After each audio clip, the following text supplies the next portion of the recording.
Hey guys, it's Rachel. So for the first part of my performing arts integration project for the review, I decided to review The Nutcracker. It's something that I've gone to see every Christmas holiday since I was about 6 with my mom. It's one of my most favorite Christmas traditions. If you come to our house over Christmas break, you will also see many, many, many nutcrackers displayed through our house. We kind of love it.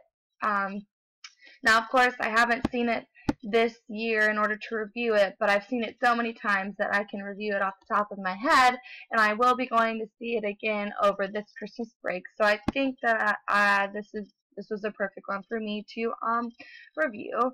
So I'm from the Tallahassee area, so I always go see the Tallahassee Ballet perform the Nutcracker, and they do it beautifully. The orchestra for the Tallahassee Ballet always plays the music so beautifully. Um, for the part B of the What Social Studies content knowledge is supported by the performance, this one I had to kind of grasp that a little bit, but I said that if you take the National Council for Social Studies themes, you could maybe look at the individual development and identity. The students could really focus on the individuals of the performance and how they handle situations that come up. Like I talked about for the example when the Nutcracker has to come to life and defeat the evil Mouse King. You could relate that to maybe how students could handle bullying. Now, obviously, like you wouldn't treat it with war like the Mouse King and the Nutcracker end up doing, but or like a fight. Obviously, you don't want violence, but you could kind of relate it in that type of situation.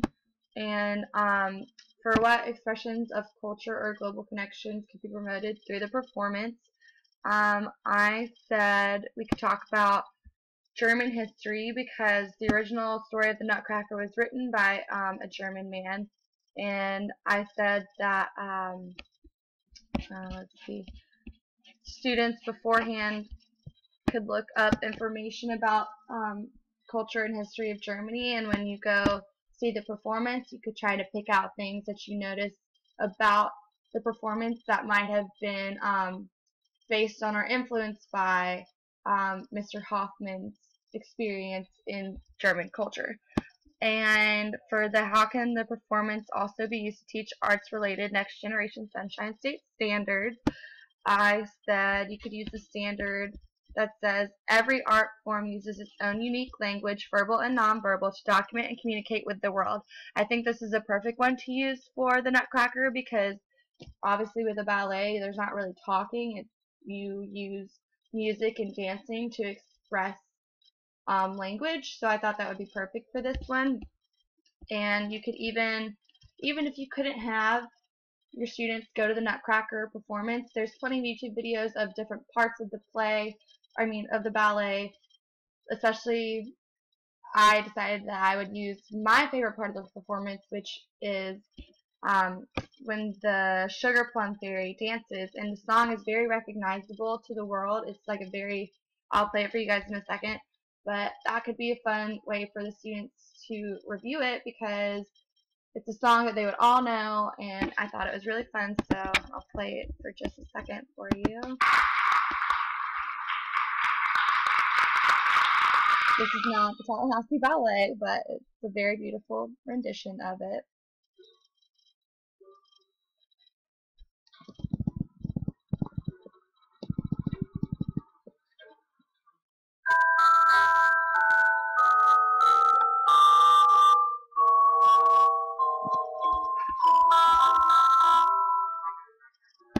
But yeah, so I just figured it would be fun to have the students try to figure out what message the Sugar Plum Fairy is trying to portray when she is dancing this dance.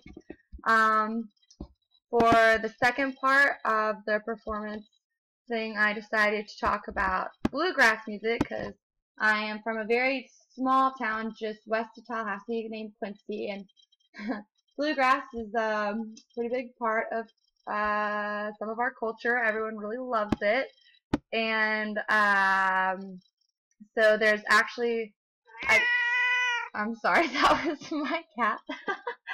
Oh my god. Anyways, so bluegrass is traditionally played with acoustic string instruments such as like a fiddle and a banjo and a few other things. And I decided to focus on a 5-string banjo. And there's a couple of different techniques of how to play it, but the technique that I focused on for this part is the 3-finger picking style, which is also known as Scruggs style, because a man named Earl Scruggs, who was a very famous bluegrass musician, I believe he's still alive, um, he was famous for really bringing this style to light. He always used it, and he was an amazingly talented musician. And for a little fun fact for those of you that might not know, if any of you used to watch the Beverly Hillbillies like I did, he was actually helped compose and put together the theme song for that, the Ballad of Jed Clampett. So I thought that was pretty cool. But yeah, so I won't really go through all of these things, but basically I focused on the Scruggs style technique for a banjo. And last but not least, for my little performance showcase thing that I had put together, I decided to create a first annual End World Hunger showcase, and I have songs that I picked out for that are We Are the World, One World, One Song, We've Got to End World Hunger, and Another Day in Paradise. And here I kind of talk about what type of performance it'll be, whether it's a whole chorus or a duet, a solo, all that good stuff. And I decided that I would say that this was my student's idea, and the proceeds will go to a class-elected charity to end world hunger. Yeah, so that's pretty much the gist of my assignment. I hope that you guys enjoyed my ideas, and I can't wait to watch all of your videos. Thank you.